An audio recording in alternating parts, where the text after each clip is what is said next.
मैं अनंता हूँ। लोग कहते हैं कि हर कहानी की शुरुआत जन्म से होती है, लेकिन मेरी कहानी मेरे जन्म से भी पहले शुरू हो चुकी थी, जब महाकुंभ पर आने वाले संकट की भविष्यवाणी हुई थी। तबाही की शुरुआत हो चुकी है। एक आकाशवाणी कि 25 वर्षों बाद आने वाले उस प्रलय को न कोई मनुष्य रोक पाएगा, न कोई देवता, न कोई पशु, न कोई दानव। उसे रोकेगी शिव की सबसे बड़ी भक्त, नागलोक की रानी, अनंतपुर की नाग रानी। अनंता। लेकिन मुझे क्या पता था कि वो अनंता मैं हूँ। मेरे लिए तो जिंदगी बहुत साधारण थी।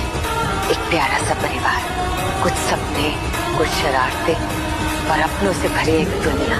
मैं नहीं जानती थी कि मेरे जन्म के लिए मेरी माँ ने अपनी जान दे दी थी। मैं नहीं जानती थी कि मेरा नाम, मेरी पहचान, यहाँ तक कि मेरा भाग्य भी मुझसे छुपाया गया था। मैं नहीं जानती थी कि मेरे भीतर एक ऐसी शक्ति सो रही जो पूरे नागलोक का भविष्य बदलने वाली थी। फिर समय ने करवट ली, 25वां वर्ष आया और मेरे भीतर कुछ बदलने लगा।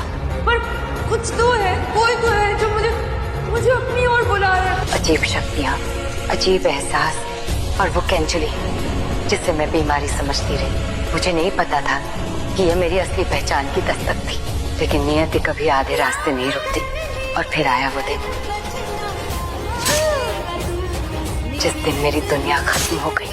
मेरी बहन की शादी, जो खुशियों का दिन होना चाहिए था, वही मेरी जिंदगी का सबसे बड़ा श्मशान बन गया। चिंगिस्तानी, एरोल और उनके षड्यंत्रों ने मेरी पूरी दुनिया छीनी। मेरे परिवार ने मुझे बचाने के लिए अपनी जान दे दी। हाँ, हूँ मैं नागिन।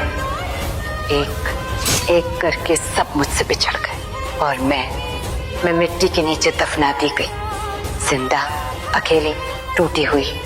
उस दिन मैंने सिर्फ अपना परिवार नहीं खोया था, मैंने अपनी मासूमियत भी खो दी थी। लेकिन शायद शिव की इच्छा कुछ और थी। मृत्यु मुझे छूकर लौट गई और उसी मिट्टी से मेरा पुनर्जन्म हुआ। उस भोली भाली लड़की का अंत हो चुका था। अब मैं लौट रही थी अपने दुश्मनों के बीच, उनकी दुनिया में, उनके नियमों से उन्हें हराने। मैंने उन्हें धोखा दिया, उनके राज्य जाने, उनके अपने लोगों को उनसे छीन लिया। और फिर पहली बार मैंने अपनी असली पहचान स्वीकार की। मैं हूँ नागिन, शिव वरदानी, अनंत कुल की नाग रानी, अनंता। लेकिन मेरी लड़ाई अभी खत्म नहीं हुई थी, क्योंकि मेरा सबसे बड़ा दुश्मन कोई और नहीं, मेरी अपनी बहन थी, राधिका, जिसे मैंने खो दिया था, जिसे दुनिया ने मुझसे छीन लिया था, जिसे नफरत सिखाई गई थी। आज भी उसकी वो आवाज मेरे कान में गूंजती है।